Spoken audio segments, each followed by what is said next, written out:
الايه؟ المهاجم. والمهاجم اصبح بالنسبه لجمهور الاهلي صدمه.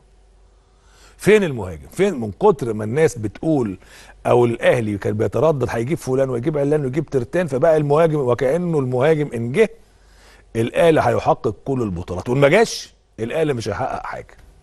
وبدات الناس تتكلم في امير توفيق وناس تتكلم معرفش في مين وفي مين وفي مين. ماشي، مفيش مشكله، دي اراء في الاخر جماهيريه، لكن على المستوى الفني المهاجم هو عامل مساعد لمارسيل كولر. طيب هل السبب ان الاهلي ما تعاقدش مع مهاجم حتى الان هو الاهلي مش عارف يتعاقد، ولا هو مارسيل كولر اللي مصمم بس على شكل معين من اللعيبه شايفه في سوزة؟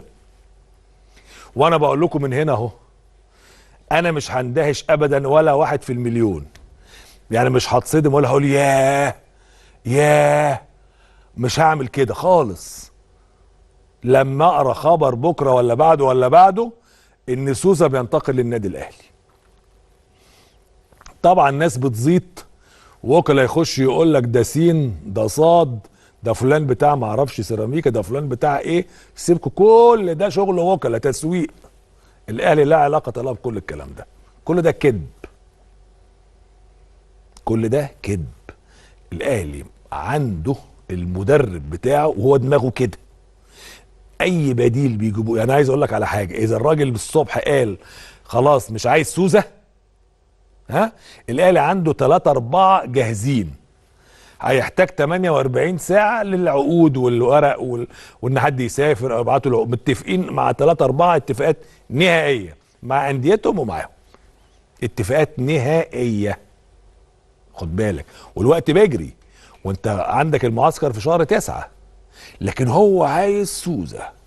والمفاجأة ان جيمبوك موافق، النادي بتاعه بتاع كوريا الجنوبية، واللاعب موافق، الرافض المدرب حتى هذه اللحظه.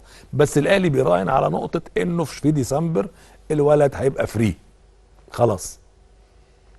فما فيش قدام النادي الكوري الجنوبي غير انه يوافق في اللحظات الاخيره، وان يرغم المدرب على الموافقه. انما النادي الكوري الجنوبي لما بيكلموه في الاهلي بيقول لهم انا خلاص وافقت، واللعيب خلاص وافق. اللعيب بيحاول مع المدرب واحنا بنحاول مع المدرب.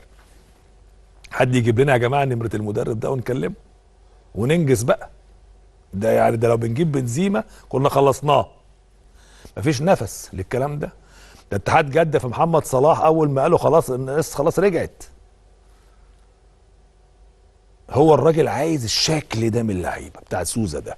هتقول لي هو الشكل اللي هو يقول لك ما اعرفش، انا اقول لك ما اعرفش يعني هو ايه اللي هو شايفه ما اعرفش، الحته الزياده اللي في سوزة الراجل شايفها ما اعرفش، ما اعرفش. لدرجه انا لما سالت قلت لهم طبعا موليكا خلاص بقى يعني 10 مليون، قال لك كل شيء مفتوح. قال لك حتى الان، خد بالكم انا بقول لكم بالظبط اللي بيتقال جوه النادي الاهلي، حتى موليكا كل شيء مفتوح. قال لك ده جنون وكلاء، الارقام اللي بتسمعوها دي جنون من الوكلاء، والانديه بتتجنن ورا الوكلاء. لكن رهانات الاهلي باستمرار ان بمرور الوقت الانديه هتكتشف ان العروض مش بالشكل اللي الوكلاء بتتكلم بيه، وان القيد بيقفل وان العروض هتضيع، فيدوب تلحق بقى تخلص تنجز يعني. يعني موليكا ممكن يجي لكن نسبته كام؟ قليله جدا. لكن النسبه الاكبر لسوزة. انا مش هندهش، الاهلي حتى هذه اللحظه فاتح، لسه ما قفلش اي باب. واذا اي حد قال لك ان الاهلي قفل حتى باب موليكا، لا، انا بقول لك لا. وسوزة مفتوح جدا وتقريبا بيكلموه كل يوم.